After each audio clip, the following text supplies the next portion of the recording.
क्या कारण है, क्यों दुखी हो? बोले पुत्र, बोले मुझे संत ने कहा था कि अगर पुत्र से ही संसार की सुखी थोड़ी होती है। मुझे बताया था कि तुम तो भजन करने वाले हो, तुम भजन करो, ईश्वर तुम्हारा साथ देगा। आज मैंने उनकी बात न मान करके बड़ा दुख होता है मुझे इस बालक को देख करके। मैंने इस बालक के लिए नाना प्रकार की ताड़नाएं की, नाना प्रकार के कार्य किए, इसके लिए मैंने इतना वैभव लक्ष्मी रख दी, लेकिन आज इस हमको ही मार रहा है। इसलिए कहते हैं महाराज,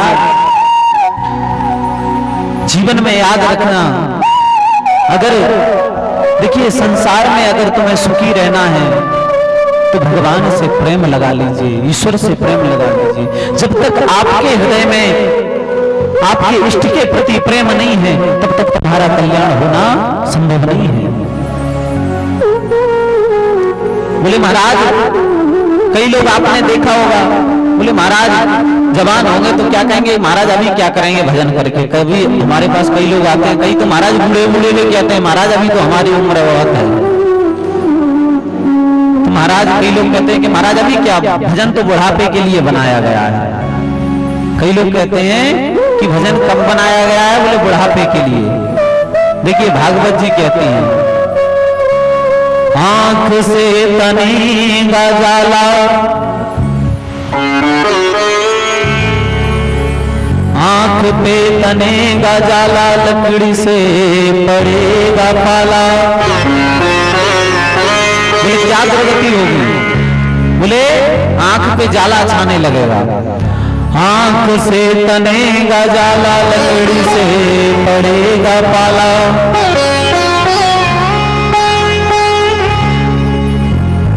बोले बुढ़ापे की गति है, सबसे पहले आंख पे दिखना बंद कर जाएगा, और लकड़ी से पड़ेगा पाला जरा जिंदगानी में। और फिर क्या होगा, पड़े पड़े वस्त्रों पे करते रहोगे मलमूत त्याग, और पड़े पड़े थूकते रहोगे पीलदानी में। और महाराज और क्या होगा, भक्ति ही क्या करोगे जब शक्ति ही ना रहेगी।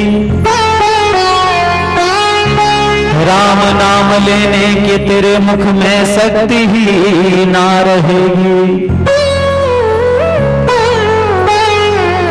महाराज आप क्या भजन करोगे जब आंख पर जाला छा जाएगा, लकड़ी से पाला पड़ जाएगा, और पड़े पड़े बोले मलमूत्र क्या बिस्तरों में त्याग करोगे, तब क्या होगी आपकी गति?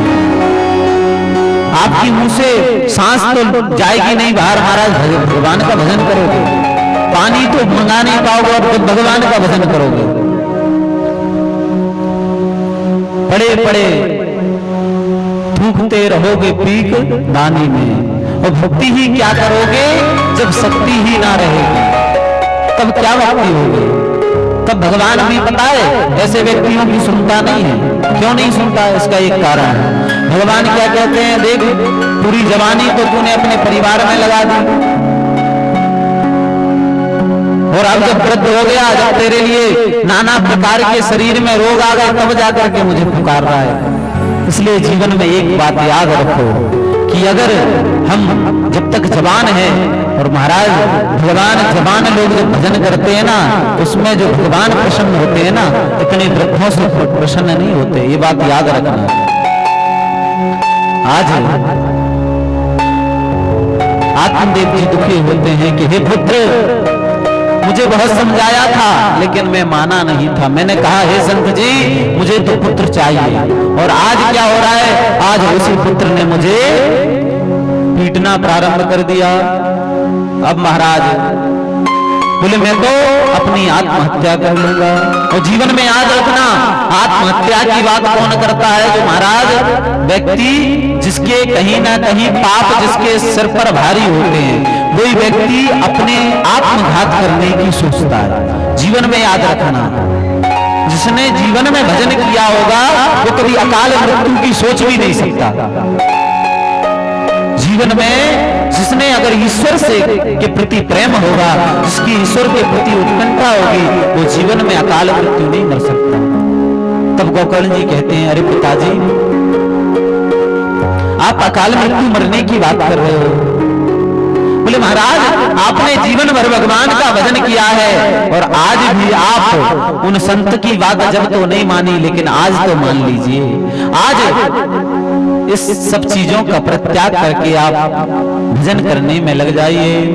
आज जब गोकर्ण जी से उपदेश सुना है, अपने पुत्र से उपदेश सुन करके, आज देखिए, कभी कभी जीवन में याद रखना, कभी ये नहीं सोचना चाहिए कि हम उम्र में बड़े हैं तो महाराज हम बात न माने। कभी कभी बोले महाराज छोटे की भी बात मान लेनी चाहिए।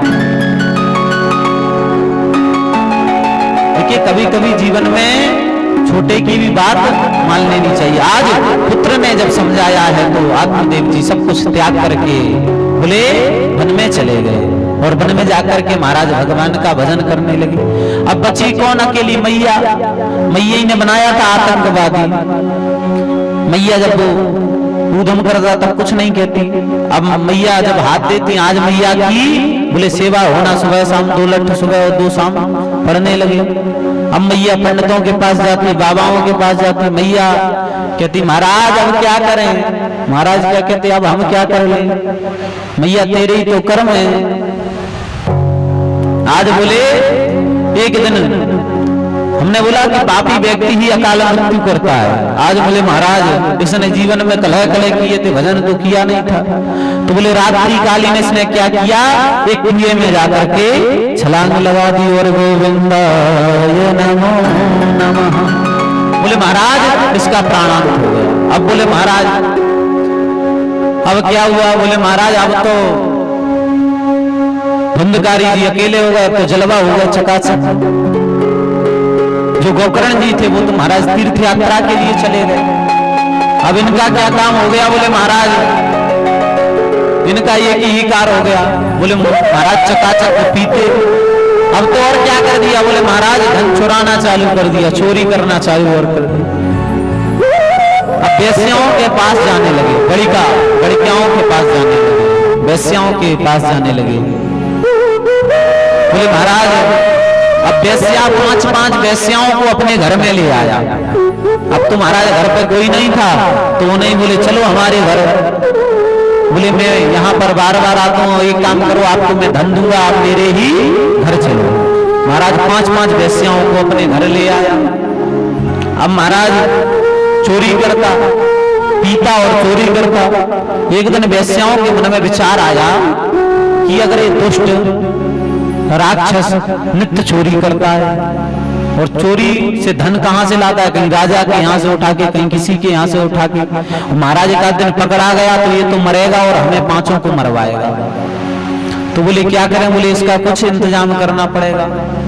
बोले महाराज इसका कुछ इंतजाम करना पड़ेगा। तो बोले क्या इंतजाम करें? तो बोले एक काम करो, इसे अपन गोविंदाय नमो नमः कर देते हैं और अपनी जो प्रॉपर्टी उसे लेकर के चलेंगे। ठीक है। कौन सी इसकी धर्मपत्नी थी तो इसके बारे में सोचती? वो तो वेश्याएं थी, उन्हें तो धन की आवश्यकता थी। उन्हें पता चला कि शायद एक दिन पकड़ जाएगा तो हमें और मरवाएगा।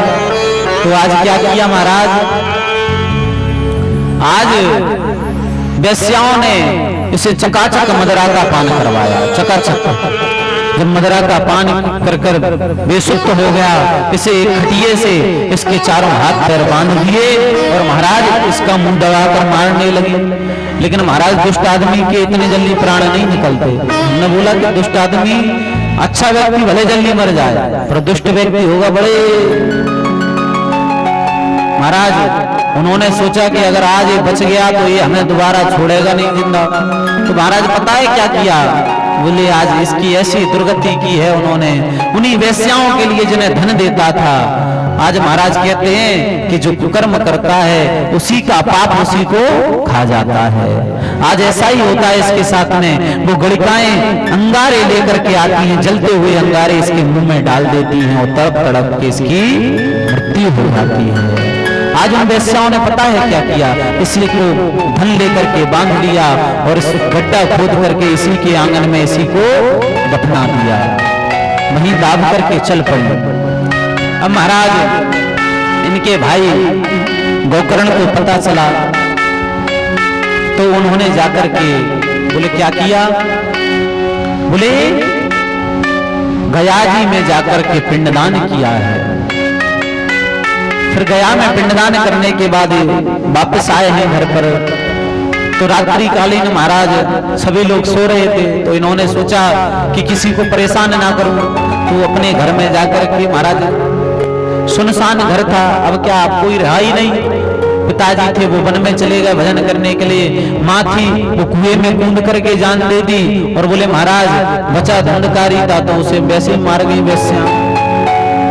अबे जाकर के आंगन में जैसे ही बैठे और बैठ करके जैसे ही भजन करने लगे तो महाराज जो भयंकर प्रेत बन करके डराने लगा, कहीं बकरे की आवाज निकलता, कहीं कुछ करता, कहीं कुछ करता।